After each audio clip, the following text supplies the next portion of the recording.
Okay, again, it's a request for tonight's Dhamma talk.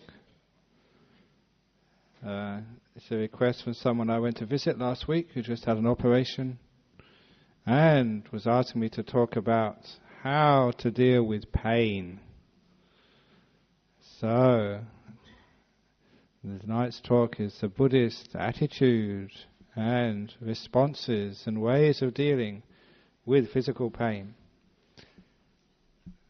Because this is part of the reason why people come to places like this, coming to solve the problems of life. And one of the major problems which we all have to face from time to time is dealing with pain, physical pain.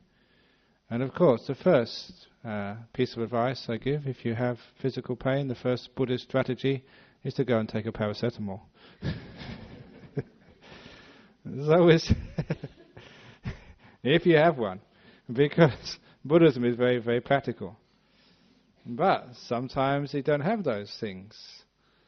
Sometimes, like why there's no aspirin in the forest? Why you never find aspirin in the jungles, in the forests? Because paracetamol. Paracetamol. That's a joke. And that's the first experience of pain you're going to have this evening. Paracetamol. Say it quickly, okay. I'll carry on.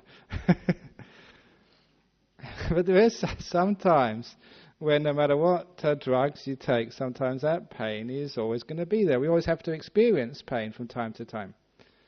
And one of the great things about a religion like Buddhism, because it's a religion based on meditation, based on understanding the psychology of the mind, understanding how we work, there's lots of wonderful strategies for actually dealing with the pain which we have to feel in daily life.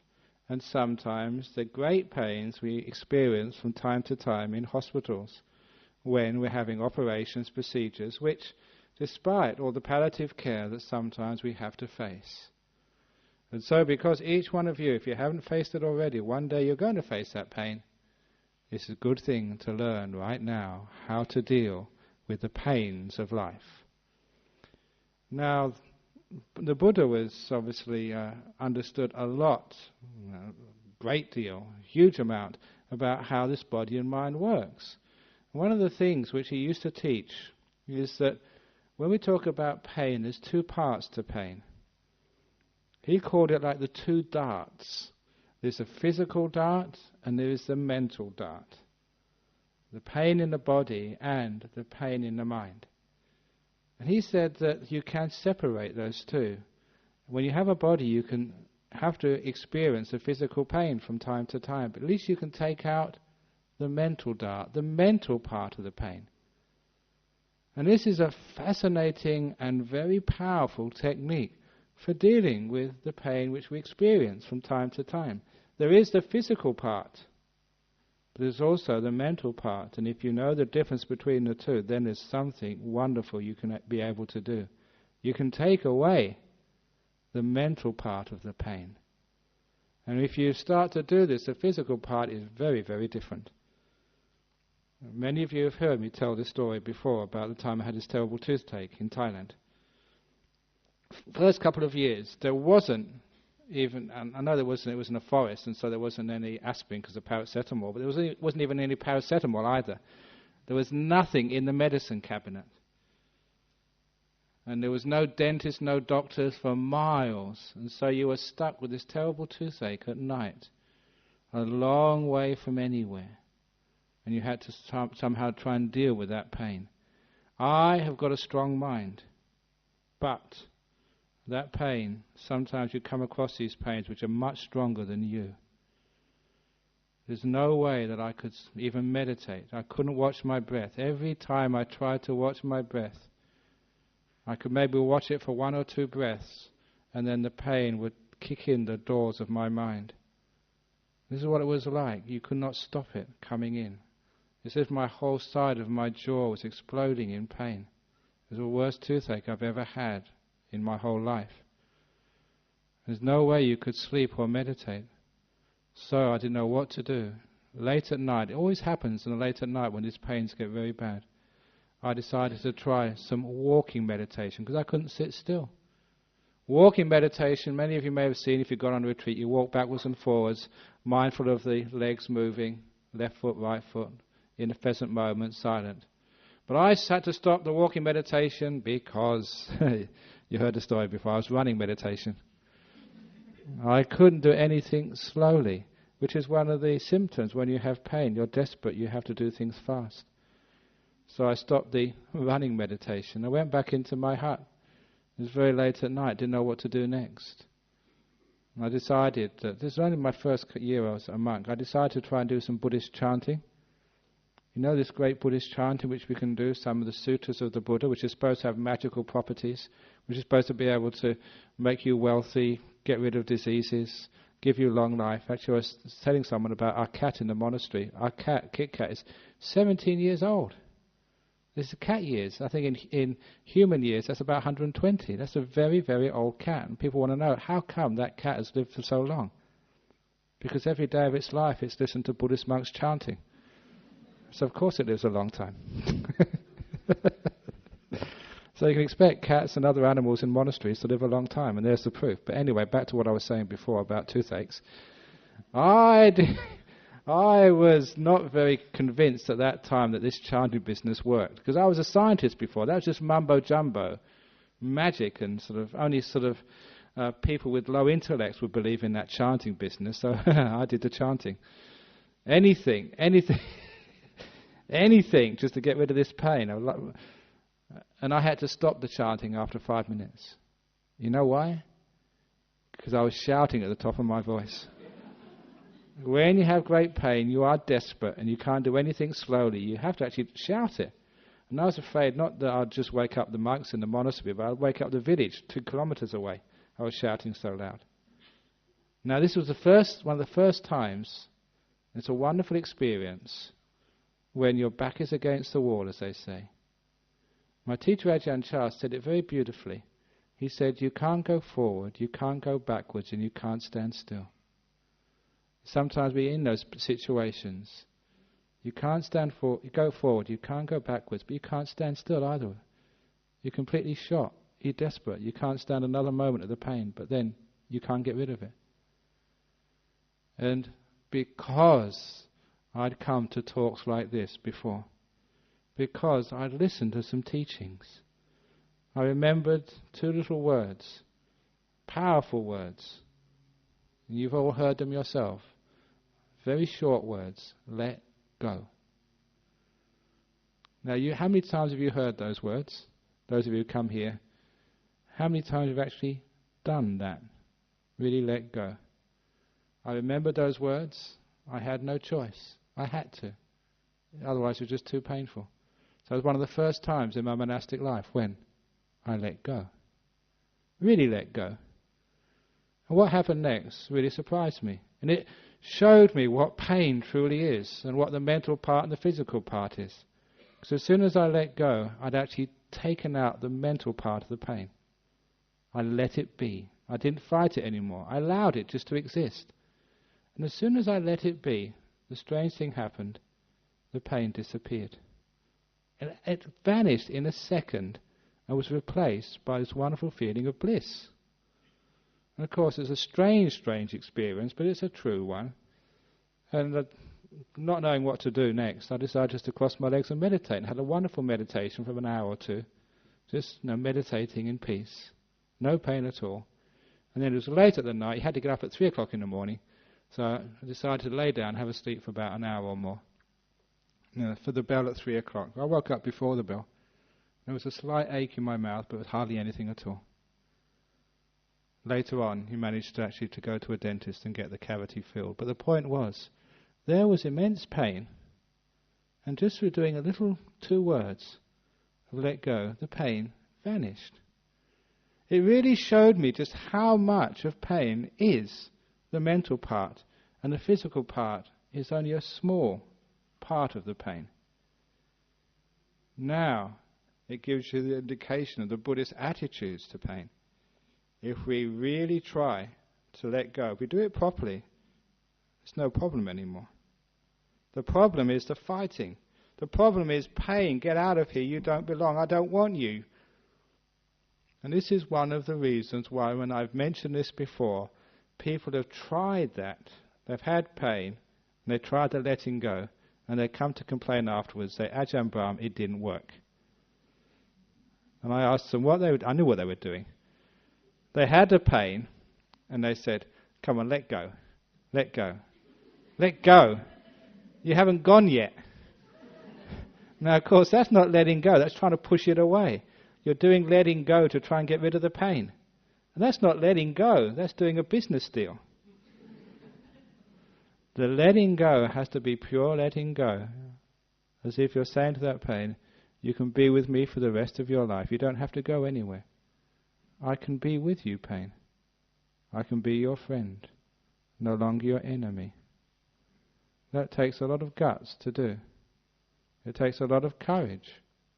But if you can do that, you'll find the pain completely transforms. The part of the pain which is the problem is get out of here. You don't belong. I don't want you. I want to be somewhere where you're not. I'm trying to get rid of you. I don't like you. Get out. You see the mental struggle against the pain? The struggle to try and get rid of it? In Buddhism we call that craving, ill will. We want it to be different, rather than actually facing it, being with it, even being compassionate, having gentleness towards the pains in our body, rather than having this fear, this controlling. That takes a lot of guts. It also takes a lot of training. You find actually that when you practice these sorts of skills you learn in your meditation, you find it's easier to do. You're easier to bear with things, rather than always fighting them.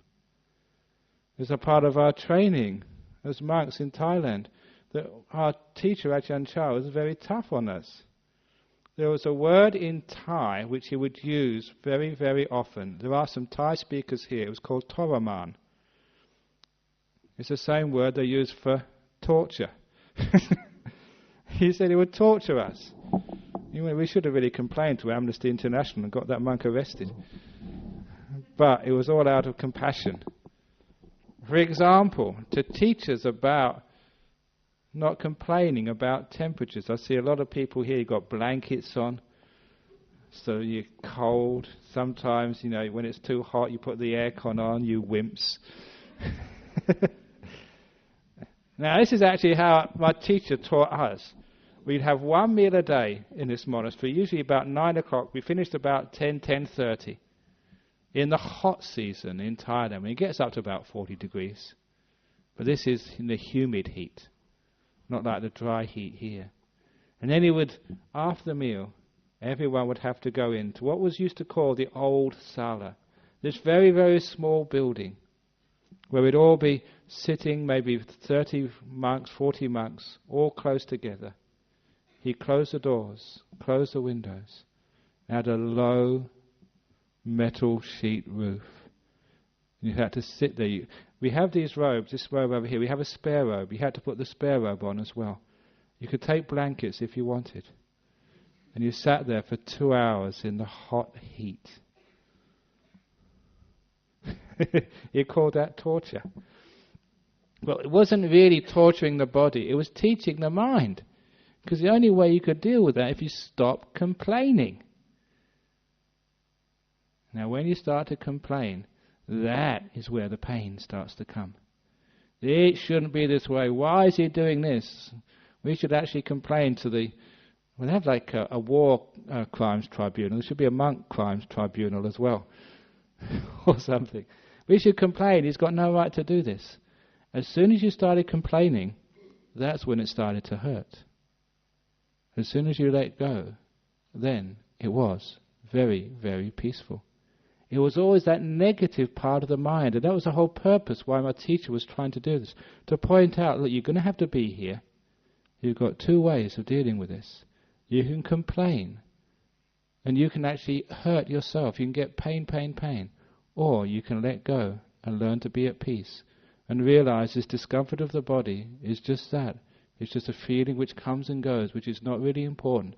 It's not life-threatening. In fact, sometimes people actually pay money for that. It's called saunas. We got it for free. So he said, this is where you learn. It's the mental part. It's the one where you can really work.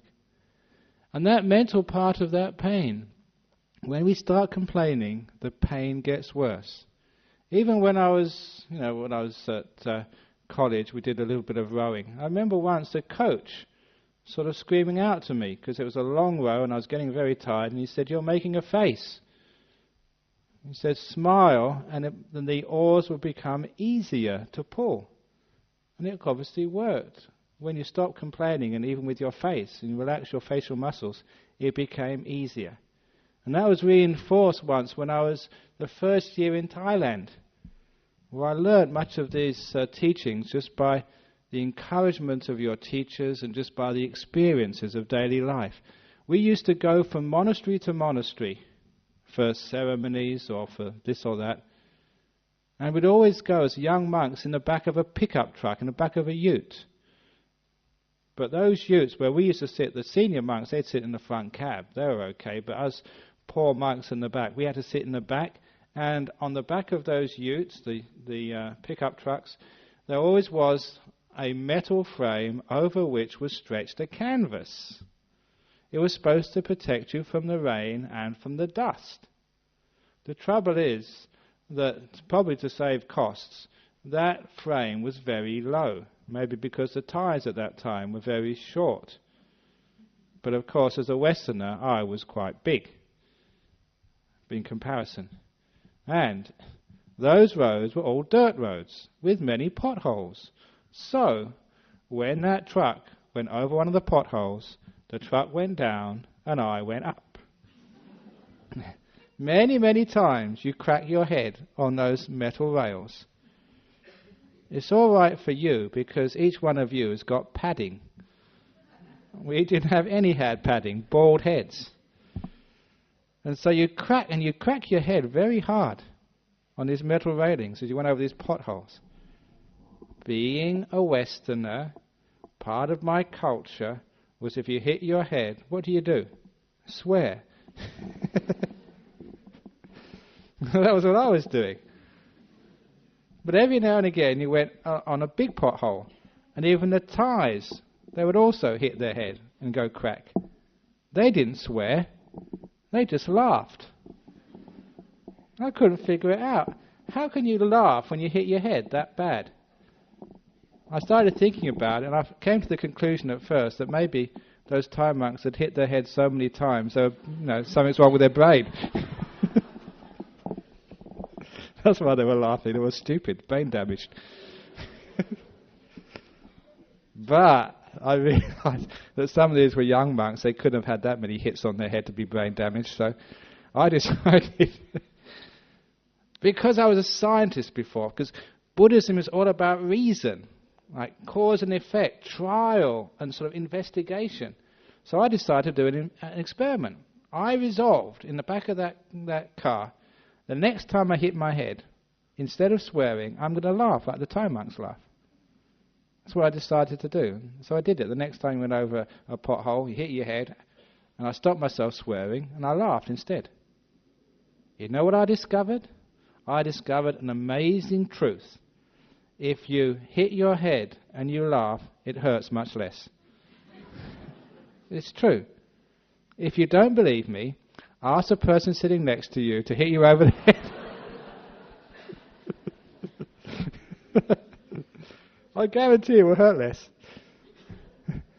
Now, can you understand about what I'm saying about the mental part of the pain and the physical part? If we swear at pain, it's this fault finding. I don't want this to happen. Why me? This shouldn't happen. Then you actually really add a lot of the hurt to your pain. If you can let it go, to laugh at it, be at peace with it, accept it as part of life, you'll find it hurts much, much less. So a lot of times if you are hurting in pain, sometimes just even a little smile is enough, actually to lessen the pain. Even doctors know, what is it, when you smile, when you laugh, endorphins are released into your blood system. These are nature's painkillers. They help your immune system. Actually, you don't get infected, you don't hurt so much. Very simple teaching. Even the doctors know the mental part is paramount, is important. So here we start to train ourselves, and one of the reasons why our teacher Ajahn Chah had us sitting so long without being able to move, why he would actually put us in that sort of hot room for 2 hours in the hot season after the lunch. Why would he do that? To teach us to let go of the mental part. The physical part you couldn't do much about, but at least you could stop complaining. A lot of the times that when we do experience like the physical pain, what is actually happening, and why does it come sometimes so great that sometimes we can't stand it? I've often looked at that and I've asked myself, what do you mean you can't stand it? You are standing it. The pain is here. What's the problem? And you've found out that a lot of the problem with pain, why people can't take it any longer, is because they project into the future. It's the important thing. I can't take that pain any longer, any more.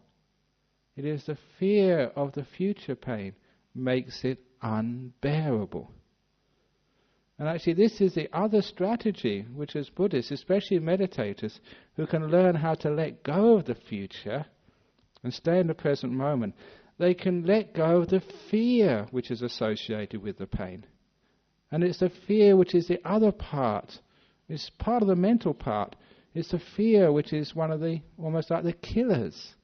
What makes pain unbearable? When we think we can't stand it any longer. We're just going off into the future and thinking this pain, if it carries on like this, I can't stand it.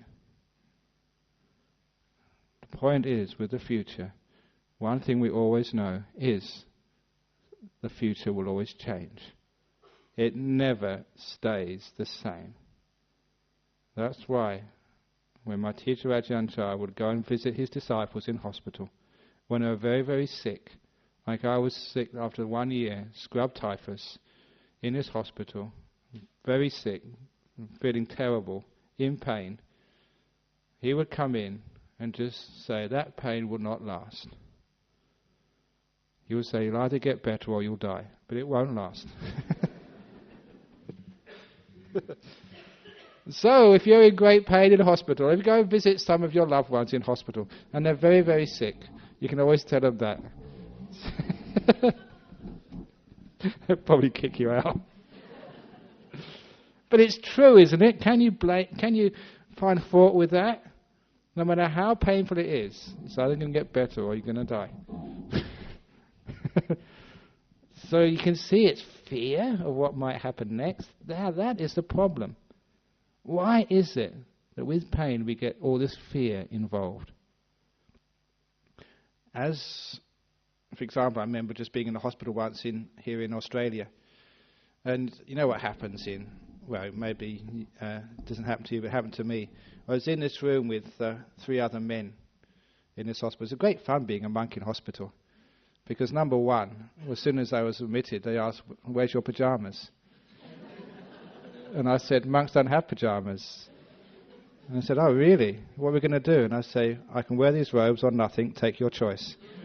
So they said, we'll have you in the robes. So I wore my robes in the hospital.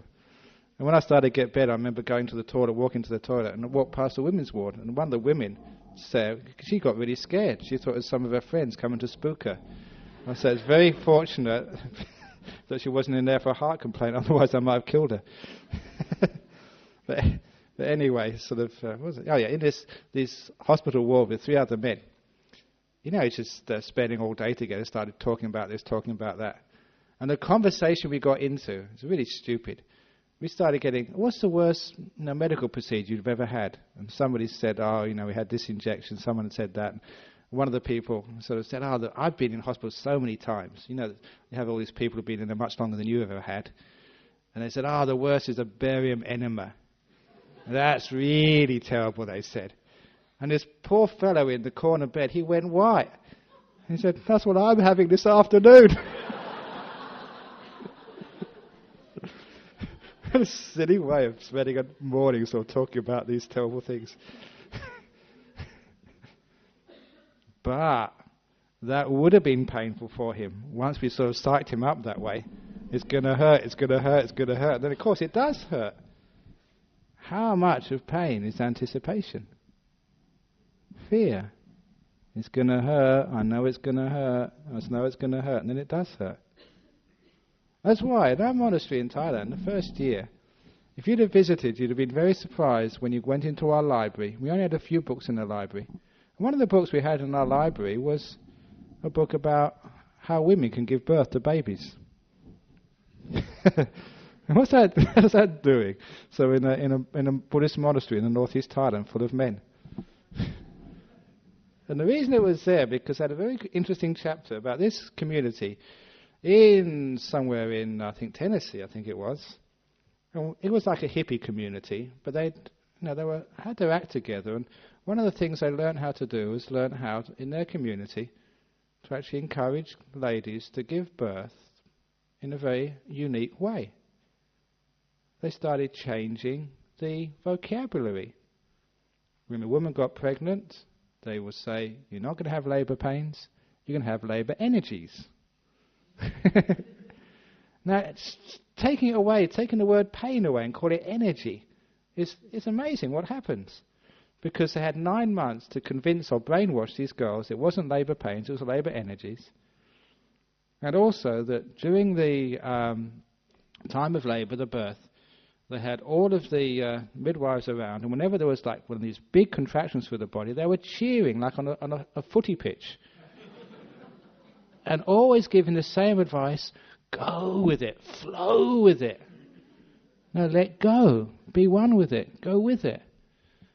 And all these ladies, they wrote these stories about their births, amazing birth stories I think it was called. And it was incredible just how many of these ladies, one had very, very short periods of labour, incredibly short, and how it was not painful at all. They'd psyched themselves up to call it labour energies, these huge forces going through their body. They were being supported all the time instead of people saying, oh, you poor thing, do you want an injection? Is that hurting? Is that hurting? And because of that support of like letting go, flowing with, change of vocabulary, then they never experienced any pain. That's what they wrote. It was just labour energies flowing through their body. And they never resisted at all. They went with every one. Fascinating how the mental part of the pain was taken out. And they had the physical part, which was just feeling, forces, energies, just passing through their bodies. Now, half of you, at least, are not going to have babies. Many of you are too old already. We always get old people coming to religious places, so. But it's true. Nevertheless, you're going to have all sorts of pains happening to you sometime in your life. Now, the pains of old age, the pains of sickness, the pains of all sorts of things. And this gives you some understanding of what you can do, with this body and with this physical pain. Instead of fighting it and saying, get out of here, you don't belong, those pains which you can't beat, and there are many of those, we learn to live with. We accept with compassion, with kindness, with gentleness, with peace, with letting go. All these beautiful words which are all pointing to the same thing, which is being at peace with things. The mental part of the pain we take away. And instead, we give peace, acceptance, stillness. And you will find that if you really do it 100%, the mental part of the pain disappears. And all you got left is the physical part. It's part of having a body. And it becomes easy to endure. Because the endurance part is the mental part. One thing which one can always do is that wonderful little word, not only just let go, but to understand like the beautiful truth of impermanence, anicca. This too will pass. It's a great little word which you can always say to yourself whenever you are in great pain. This too will pass, this too will pass. The original story of that, which you can apply to many things, but here I'm applying it to pain, was of this emperor who became an emperor when he was very young, as a boy. And as an inexperienced young man, whenever the country was going well, when there was prosperity, when there was people were happy with the government, the emperor would always have celebrations and parties. And because of that, he didn't do enough work to keep the prosperity going as long as it should. He was partying too much. And when things started to go badly, when there was an economic recession, when there was enemies at the gates, when the people were striking and not happy with the government, then he got so depressed. He'd spend most of the time in his room sulking rather than doing any work. Because of that, the bad times lasted longer than they should. So the ministers got together in private. They couldn't actually tell the emperor what to do because that was the emperor's job. They were only ministers. But they thought of a scheme to try and help their young emperor. And all they did was to get a jeweler to make a ring for their emperor. A very simple gold ring. The only unique feature was the words which were inscribed on the outside of the ring. And those words were, "This too will pass." And they told the emperor to wear that on all occasions. So during prosperity, the emperor would wear that ring and would look upon it. This too will pass. Prosperity, happiness, health, it doesn't last. We all know that, but because we forget it, we take it for granted. Because we take it for granted, we're heedless. We don't work hard, even in the prosperous times. In the good times, the happy times, the times you have your loved ones, they're there. We take it for granted. We think, well, they're always going to be there. Our health, we think our health is our birthright. We're always going to be healthy. Our prosperity, our peace, we think it's always going to be that way. We take too much for granted. When we look upon that ring, this too will pass. It means we're always heedful, making the best use of the moment, looking after this because we know it won't last, therefore we work to keep it going as long as it possibly can. And because of that, the good times, once the king or the emperor kept looking at that ring, the good times lasted longer than usual. And when the bad times came, he also looked at that ring. This too will pass. So he never got so depressed. No matter what was occurring in his kingdom, no matter how dire the situations, he knew one thing: the situations would always change. This too will pass. So that gave him hope. And that meant that even during the rough times, he would still be able to work instead of sulking. And the bad times never lasted all that long. He became a very successful emperor and also a very successful person. In pain, that's one thing you can always remember. This too will pass. The pain doesn't last all that long. The worst part of the pain is the fear it's going to last forever and it's going to get worse. This too will pass. Should be able to stop that fear. Instead of allowing our mind to project into the future with the fault-finding mind. The fault-finding mind always says it's going to get worse, it's going to get terrible, I know it's going to get bad, it's going to be awful, it's going to be horrible. That fault-finding mind is part of most Western people's nature. Whenever we look at the past or look at the future, we always take up the bad stuff. Just even in my monastery, a couple of days ago, a couple of the novices had a little argument, and one of the novices was very upset and came up to me and said, this person, he said this, he shouldn't have done that. And that case I said, what else have they done? What else have they done even this last week? And he couldn't think of all the good things that person has done. They could only think of the bad things. And I repeated what I said here a couple of weeks ago to each one of you. When we have that fault-finding mind, we pick up all of the rotten things which someone did, and we don't pick up the good things they've done. That is the same as the person who keeps chickens, and whatever the chickens have laid overnight, they go in the morning, they only pick up the chicken shit, and they don't pick up any of the eggs. Remember that one? Picking up the chicken shit and not picking up any of the eggs is looking back what's happened over the last week, and your friend only remembering all the rotten things they've done. Don't think of any of the good things they've done. Now, fear is actually that into the future. Reflecting, you pick up all the rotten things which might happen in the future instead of the good things. That's called fear. You've got this negative, oh, it's going to be terrible, something terrible is going to happen. And it's that fear of the future which means that pain becomes almost intolerable. You are experiencing, you are handling it right now. It's the fear of the future. That is the problem. Now that fear of the future is just an undisciplined mind. A mind which hasn't been trained. A mind which goes off and thinks the worst which can possibly happen, which is what fear is. We look into the future. We think, oh, something terrible is going to happen.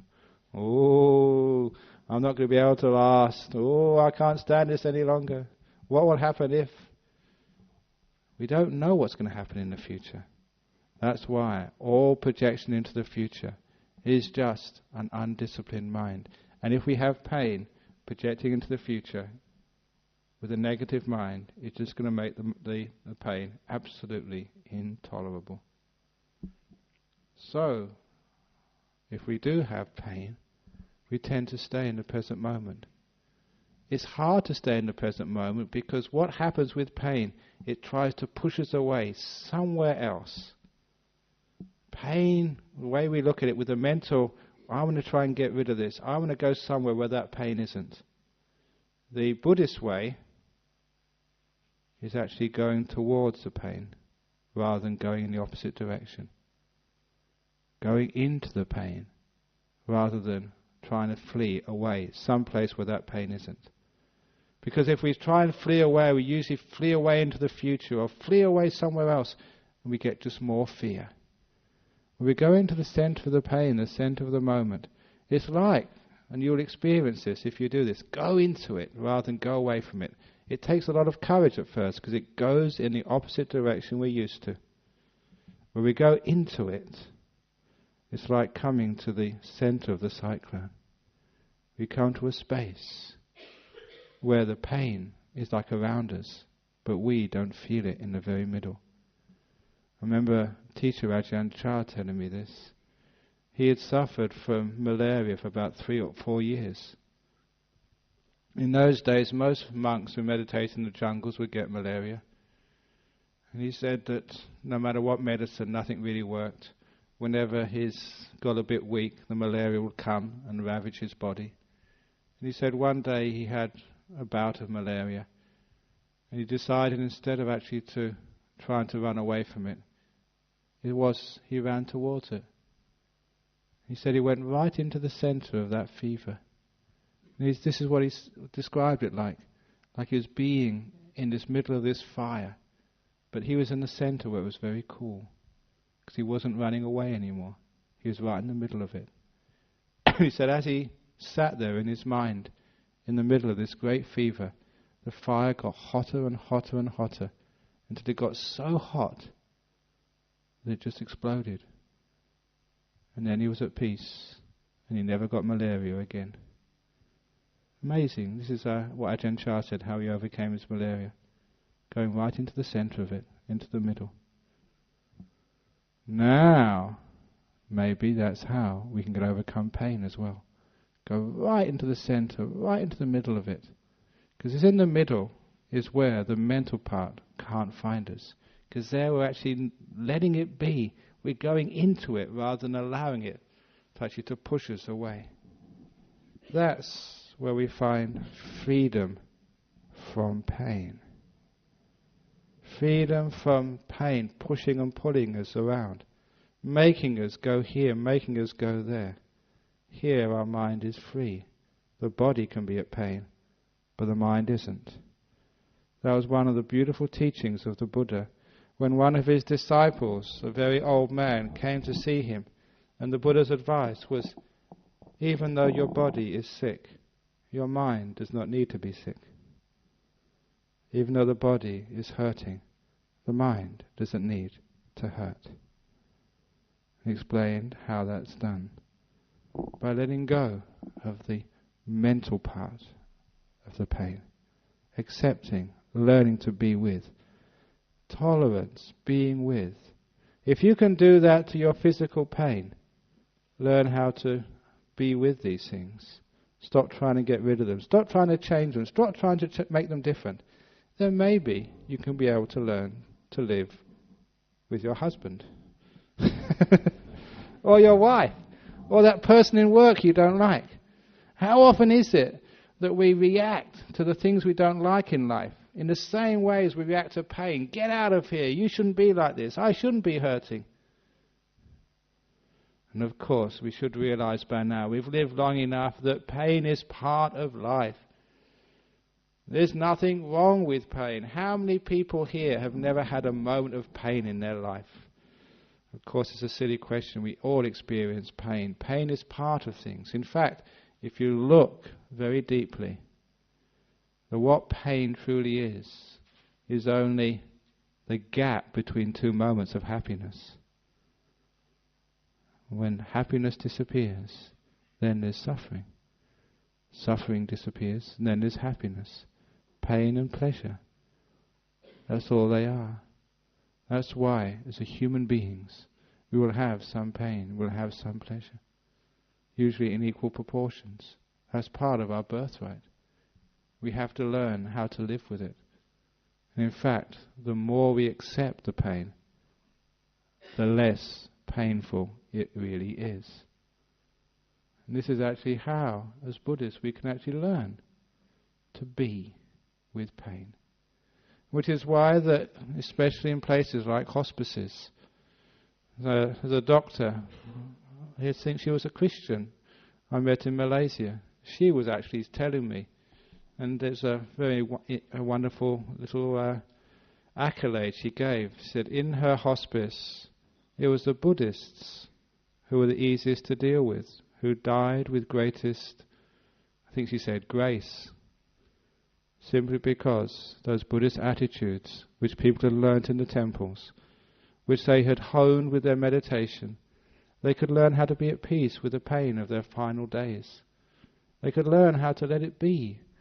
When they cracked their head, they could laugh instead of swearing. They could learn how to accept rather than always fighting. They knew the difference between the mental part and the physical part. Look at even like in footy matches, people can break their legs and they don't even feel it. Why is that? Because the mental part is somewhere else. They're just enjoying the game. How much is it, the mental part and the physical part?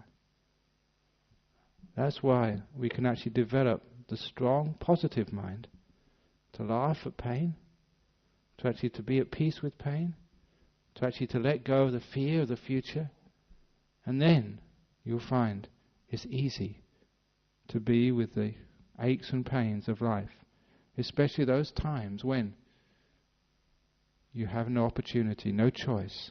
You have to deal with the pain because the medicine just doesn't work. That's where you go into the present moment so no fear can come. You can be with rather than trying to get rid of. You can say this too will pass, so you can bear it. It's not that bad. The mental part is what we overcome. And it's not just that, it means the other parts of life which we're negative towards. We use pain as almost like a training, so we can be at peace no matter what happens. It means not just learning how to deal with physical pain, but learning how to deal with disappointments, learning how to deal with things happening in our life which we don't like, the other sufferings of life which we can't do anything about. We know how to let them go, let them be, stop trying to get rid of them. knowing that this too will pass. We can endure, no matter what's happening to us in life. It'll always be changing. We can bear with it. We can laugh, no matter what happens. And that way, we know how to transcend not the physical pain of our bodies, but the pain of life, which happens from time to time. Isn't it the case when something tragic happens, fear again, how can I cope? How will I live? What will happen? What will I do? Look at us monks. We don't even have any money. We don't know who's going to feed us tomorrow. People always do, but they didn't in the early days. In the early days, when there wasn't so many people looking after us. I was talking about this to the Thais last week. Sometimes in the first year we came here, there was a roster system. Just only 2 monks, myself and Ajahn Brahmavamso. There was a roster system of people who would bring food. Sometimes the food was in the fridge. Sometimes you could look at it, you could smell it, but there's no one to give it to you. So it had to stay in the fridge.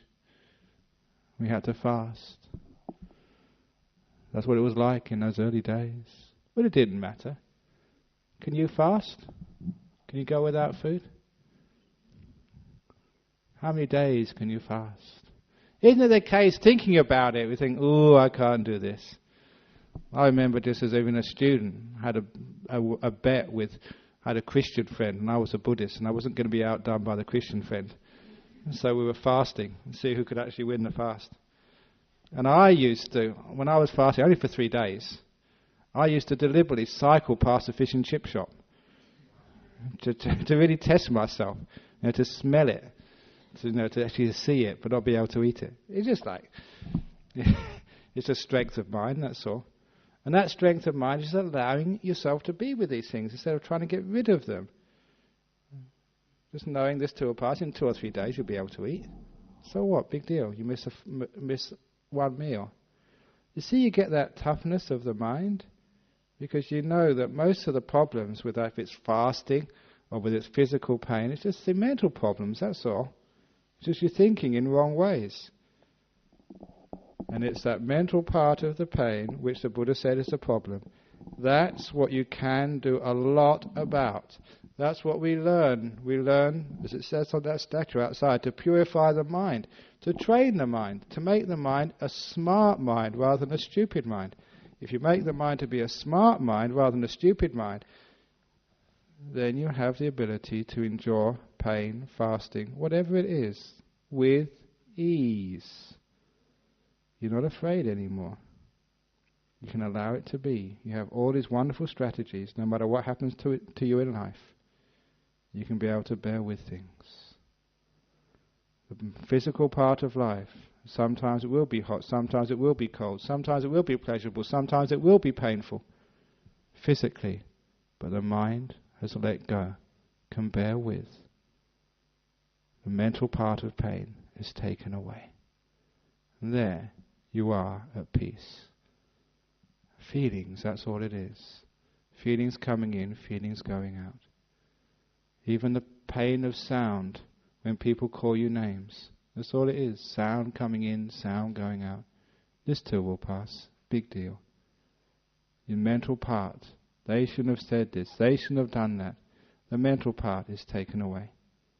So to summarize the talk about how the Buddhists deal with pain. They deal with pain, first of all, if you've got a paracetamol, you take that first of all. If not, there's nothing you can do. At least you can actually take away the mental part. I don't want, I don't like, get out of here, you don't belong. And if you can do that, you'll find that the pain is just feeling and it doesn't hurt anymore. And you can apply that to other things in life which hurt you. It doesn't hurt anymore. The mental part is taken away. That is what you can do. The physical part is up to the doctors. The mental part is up to you. So that's the talk this evening on how to deal with pain in your life. Any questions about this evening's talk? Got one in the back here?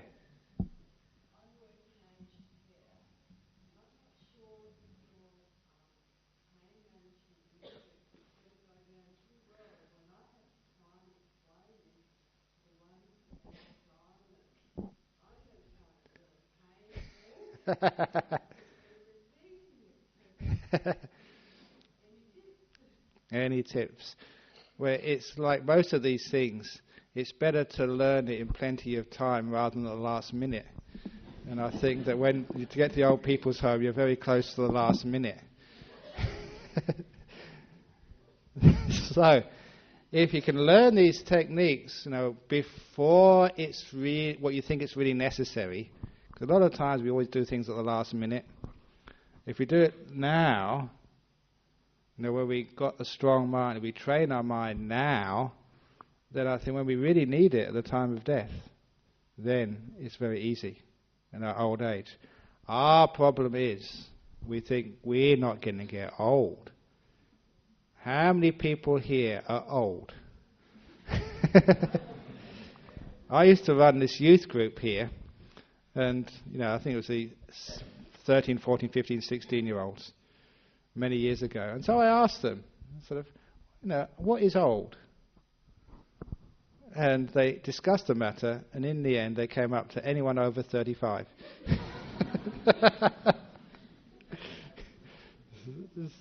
So that was a definition from my youth group. So we never think we're old, and that's one of our problems. So we actually don't prepare for our old age, for our sickness, even for our death. And it's most important. I mean, you train when you're young to work. You can even actually go to classes for learning how to be married. Like marriage preparation classes. Wouldn't it be a good idea to have like classes on how to be sick, and classes on how to die, classes on how to get old, so prepare yourself before it happens, to train yourself? But it's true that sometimes if a person's got Alzheimer's, they only remember what they learnt in the early years. So if you know those in your early years, then you don't have to worry about when you're old. The attitudes are what counts. So maybe a bit old for but anyway, you can always get the tape tonight's talk and keep playing it again and again and again, because they've got these CDs that go round and round and round and round and round. Any other question on this evening's talk? How to deal with pain? Yeah. Only individual karma. The actual sum of the pain which you have to experience, the physical pain, that's part of your karma of the past. How you deal with it now is the karma of the present. So the fate part is actually what you dealt with, the cards, the ingredients of your life. How you put those ingredients together, how you play that deck of cards, that is the karma of now. So even if you have got pain, maybe it's because of the past, but the way you deal with that pain, you are free to deal with that pain in whichever way you wish. So the karma of the past, yes, but how you're dealing with that is the karma of the present. That's why you're never completely confined by your past karma, because the way you deal with that is completely at your liberty. Does that make sense? Okay, yeah. Yeah? Okay, yeah, no, I think the story was that towards the end of his life he got a sickness, but he actually suppressed that sickness for 3 months, for just a short while, because he just had a few more things to do. When those things were done, even the Buddha died through a sickness. But peaceful during that sickness. It's a wonderful thing to see sick monks who are supposed to be in pain, but are very peaceful.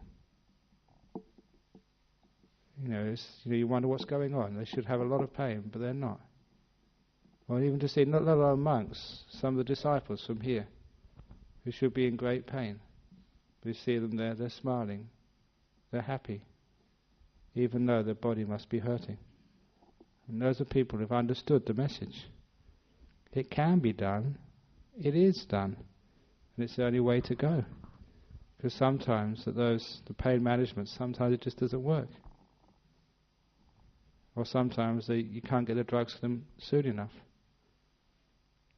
Sometimes have all these amazing stories of, what was that story about that person who was in a mining accident up in the north.